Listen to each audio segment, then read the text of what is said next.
मेरा लहू सारे संसार के पापों को धोके साफ करता है। इन संसार में ऐसा और कोई साधन नहीं है जो हमारे पापों को धोकर साफ करता है। सिर्फ और सिर्फ प्रभु यीशु मसीह का लहू हमारे पापों को धोता है। प्रभु यीशु मसीह ने कहा कि जब तक मैं ना आऊं तब तक मेरी स्मरण के लिए यही किया करो। जो कलीसिया या जो बपतिस्मा लिए हुए हैं वे प्रभु की मेज में शामिल होना यह अनिवार्य है। कलीसिया के पासवान होने के नाते मैं आपको उत्साहित करता हूं कि प्रभु के मेज में आप शामिल हो। पौलुस कहता है अपने आप को जांच और परख लो और प्रभु के मेज में इस प्रकार से जाओ कि तुम आशीष के भागी हो सको। सो हम इस मेज के लिए, रोटी के लिए और दाखरस के लिए प्रार्थना करेंगे। आइए अपने सर को झुकाएं और प्रार्थना करें। हमारे स्वर्गीय पिता यीशु मसीह के नाम से आपको धन्यवाद देते हैं, आपके बलिदान के लिए, आपके लहू बहाने के लिए, आपके हर एक योजना के लिए प्रभु। हम पापी ही थे तब तूने हमारे लिए मरा प्रभु, ताकि हमें अनंत जीवन को प्राप्त हो सके।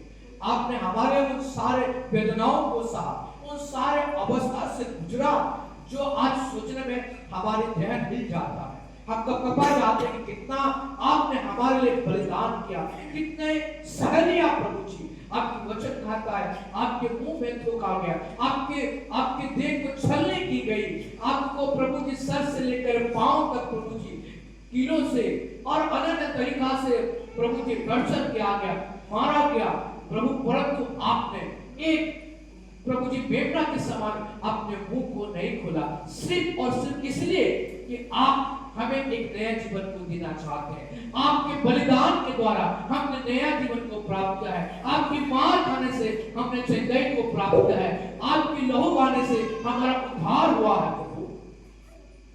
हम उस महान बलिदान से क्यों कर हम अज्ञान रहे प्रभु, हमें आशीष को दे, हमारे समझ को खोलिए कि हम उस बलिदान को ग्रहण करें, मनन करें, चिंतन करें, जीवन में शामिल करें और प्रभु बोध में अपने आप को प्रभु जी समर्पण के भावना में प्रभु जी आंसुओं के साथ में, पश्चाताप के साथ में आपकी इस मेज में शामिल होने के लिए तू साथ कर। हमें विश्वास है कि इस मेज पर, इस रोटी और दाखरस की विधि पर आपने पुनरुत्थान के विधि को प्रकट किया है। आपने दोबारा आगमन आने का उस भेद को रखा है, इसलिए हम आपको धन्यवाद देते हैं। जैसा आपके आदेश है कि जब तक मैं ना आऊं तब तक इस विधि को करते रहना, हम उस आदेश के अनुसार, उस आज्ञा के अनुसार मुझे कलीसिया में करने के लिए जा रहे हैं। इस विधि पर हमें आशीष को दीजिए और जितने भाई बहन इसको लेने वाले हैं उन सभी को आशीष को दीजिए। रोटी और दाखरस के लिए, आपके बलिदान के लिए हम आपको बहुत शुक्रिया अदा करते हुए एक खुदावंद यीशु के नाम से प्रार्थना मांगते हैं, आमीन। इस समय बहनों का अवसर है कि वे मेज में शामिल हो जाएं।